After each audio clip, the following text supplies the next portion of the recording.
Really, the brands that are winning are the ones that are utilizing influencers and content creators in themselves.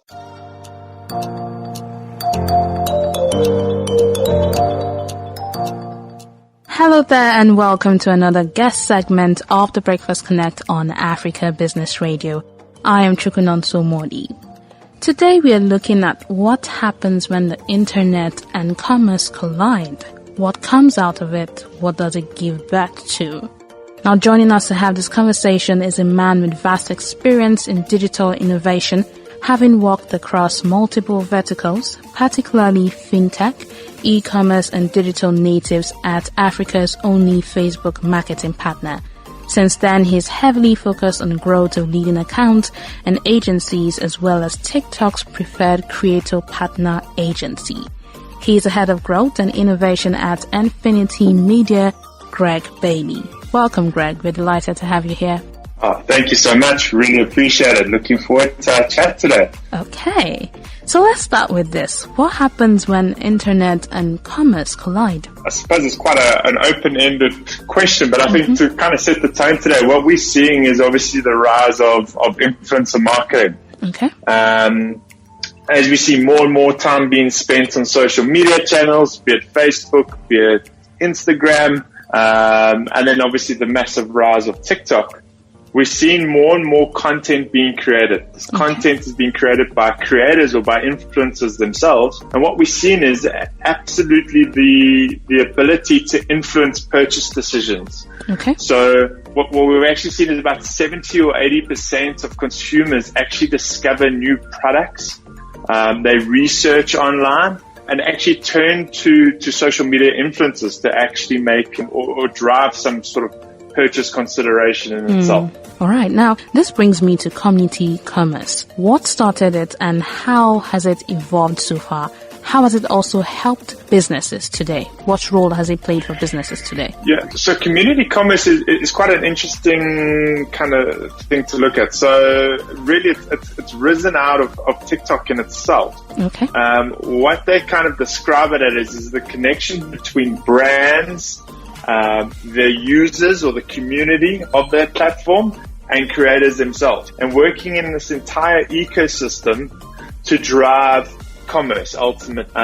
So what we're seeing is similar to what I said a little bit earlier, is more brands leaning into creators to create content that's super authentic, resonates with the audience being the community, and ultimately driving commerce. There's also things to consider that a lot of these social media networks, be it Instagram, TikTok, they're all heavily invested in terms of in-app type shopping features. You've got Instagram shopping, and then platforms like TikTok are obviously playing around and testing live shopping. So all of them have the ability to drive real kind of purchase decisions, or should I say real commerce.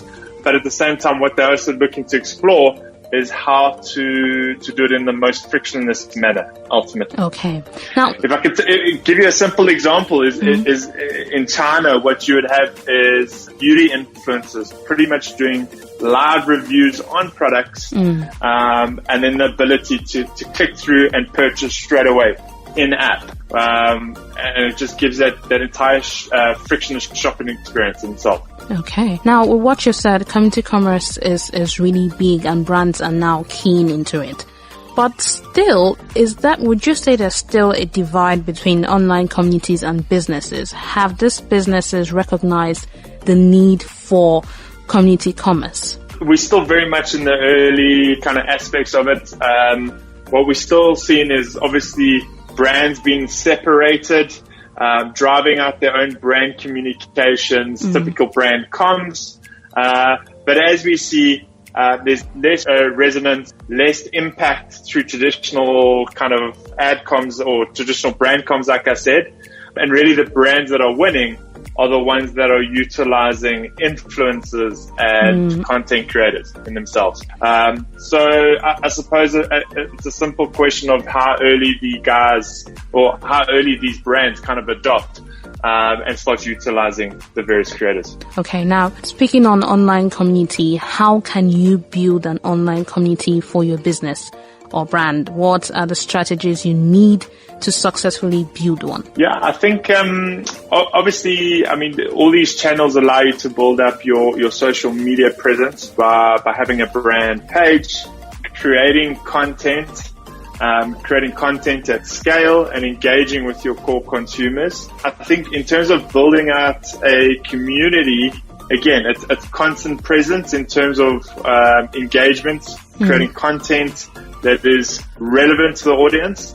And then further to that, again, utilizing creators and influencers for that constant engagement or constant kind of top of mind, I suppose. Okay. Now, let's talk about TikTok and how it has grown so much. It has a really big base. It's home for both creatives and non-creatives alike. Now, what has made it stand out, exceptional? What strategies did they develop, did they execute to make it become as big, and it's still getting bigger, in fact? Sure. TikTok in itself is like an incredible platform. I think the growth rate's been exceptional. It's just gone over 1 billion 1 billion users globally. A lot of its success has been how it's managed to differentiate itself. I think first and foremost, it's kind of hasn't positioned themselves as a social media channel, but more so as a social entertainment platform. What you see inside TikTok is very much fun, entertaining type content. It's a cinematic experience. It's kind of full screen. It's designed for sound on. You obviously have the use of music and sound, and that obviously drives out an emotive play.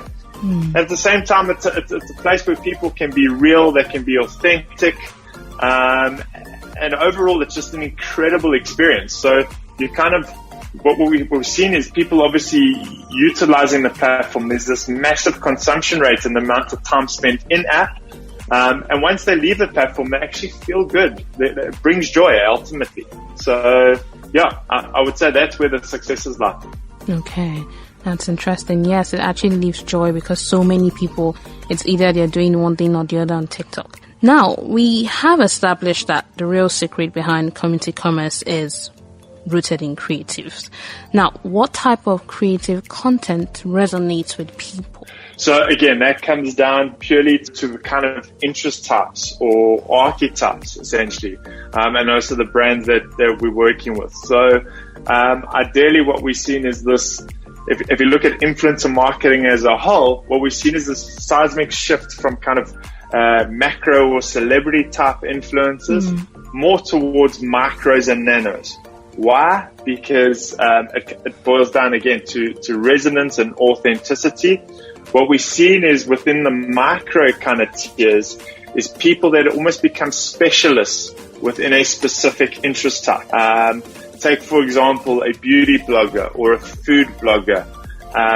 They've got an audience that obviously turns to them regularly and trusts in their opinion. And then if you look at it on the opposite end of the scale is the rise of the nano.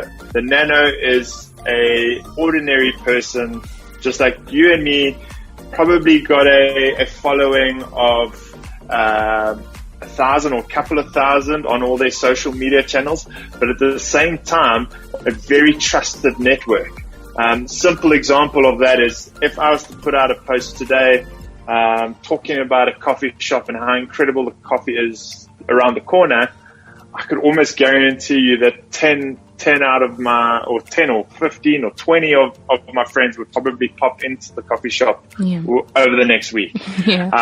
So it's that trusted resource ultimately.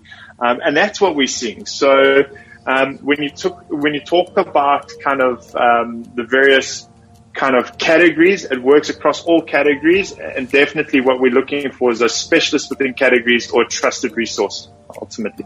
Okay. Speaking on barriers, are there any barriers, limitations, or challenges with e-commerce, like TikTok, for example? Barriers in which sense do you mean?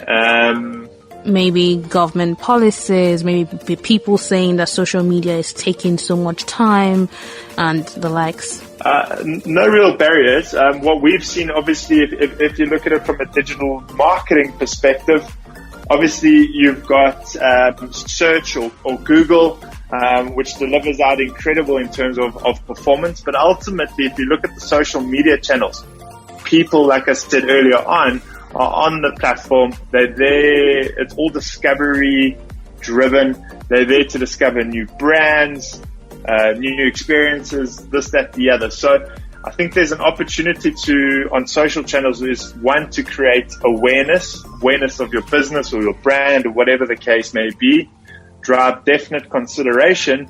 But at the same time, you also do have the ability to optimize for conversion and actually drive those hardcore sales, drive real acquisition of new customers. Okay.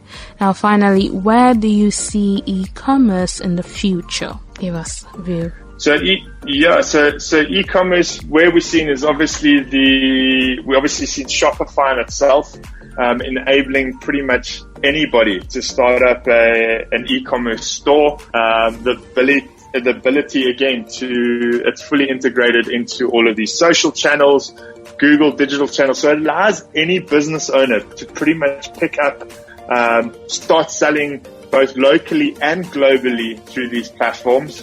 So I see e-commerce will continue to grow. Retail will obviously be there, but I think e-commerce would obviously make up a majority share. And then again, when you look at, like I said, some of the big trends that we're seeing is the social or live selling, I suppose, on these social channels. And I think that's only just a matter of time till we're exposed to that. Okay. All right. Thank you so much for this conversation, Greg. It's a pleasure to have you here with us. Thank you. I hope you enjoyed it. Yes, I did. So that was Greg Bailie, Head of Growth and Innovation at Infinity Media. Stay tuned for more.